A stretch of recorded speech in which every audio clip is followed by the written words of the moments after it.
Good evening, this is Paul Murray. We're watching live scenes there as government MPs leave. Applause from the hand-picked public gallery to Anthony Albanese's budget and reply. Interestingly, I've been following along with the bouncing ball of the transcript that we were sent ahead of that particular speech. What you just heard at the end, the call for an election, was either an ad-lib or a last-minute addition. Other than that, there's plenty to talk about in this particular speech, in part its lack of detail. If you're somebody who's not a regular viewer, welcome to an opinion show. It's my opinion and it'll be a strong opinion. So, my take on what you've just heard. Now, can I deal with something stylistically first? Does Albo, or Eachway Albo as I like to call him, know that he's actually trying to apply to be the Prime Minister of Australia, not the President of the United States, because his speechwriters have been watching too much West Wing? My fellow Australians, my fellow Australians, my fellow Australians, my fellow Australians. Okay, now to some substance, but even then there's not really substance. See, in this entire speech that you've just watched, you have just seen what is called a stump speech, a general political speech. But this is a budget in reply. This is meant to be what would you do with the economy, or what is your central policy ideas that are different than the government. Now, the Australian economy is a $2 trillion economy. The federal budget that you saw on Tuesday had 500 different items that money was being spent on. But not once was there a dollar value on anything that you've just heard in the past 30 minutes. Not once in the transcript of what has just been said does the dollar symbol appear once. You heard references to wages, but no plan for how they will actually be dealt with. Yes, it's a whole bunch of very well-tested stuff that gets people nodding at barbecues and dinner parties. But at a time when we are now looking at an alternative government, there is zero detail in what you have just seen. Now, in part, that's because very rarely would an opposition leader be able to get 30 minutes free access to television, both here on Sky News and also on the ABC, to sell his wares. But when he literally spends more time telling us the story yet again about where he grew up and how he grew up than how he plans to pay for anything or even the inclusion of a single dollar symbol, then this was all politics, no plan. As for the actual pitch, Anthony Albanese is trying to sell himself not as Bill Shorten, but as somebody who will just update the country, not turn it upside down. This agenda isn't radical. My team and I are promising renewal, not revolution, a renewal of the best of Australia's values: fairness, decency, supporting aspiration, looking out for each other, rewarding hard work.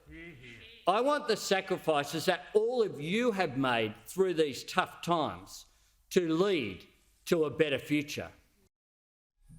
Now he repeated his false claim about 600,000 new jobs that come from introducing Bill Shorten's climate change policy rejected at the last election. Instead, he said this: Labor will end the climate wars.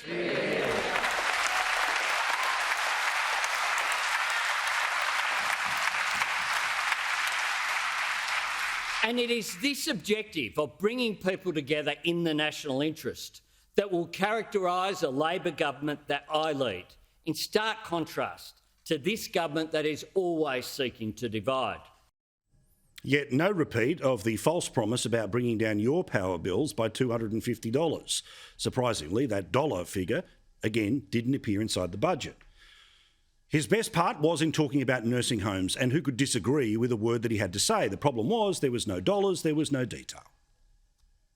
Tonight I announce 5 concrete, practical measures a Labor government will implement to ensure older Australians receive the aged care they deserve.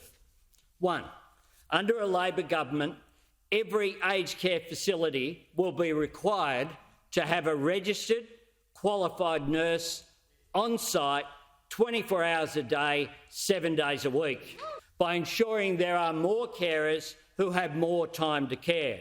A real pay rise for aged care workers. Better food for residents. Labor will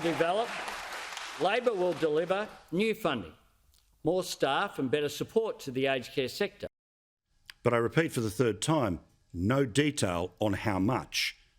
Now, either that's because it's an awful lot and that could scare you, or it's not going to be enough and it's just all about the speech. And finally, What is his ending pitch? What is the pitch that you can hear in multiple versions in TV ads and stump speeches between now and the middle of May? Roll the tape. I have unlimited faith in our country's potential. And if I have the honour of serving as your Prime Minister, I can promise you this: I will work as hard as I can every day to see that potential realised. I will act with integrity, I will lead with responsibility, and I will treat you with respect. We've been through a tough couple of years, but I know our best days can be ahead of us. I will work with you to build a better future.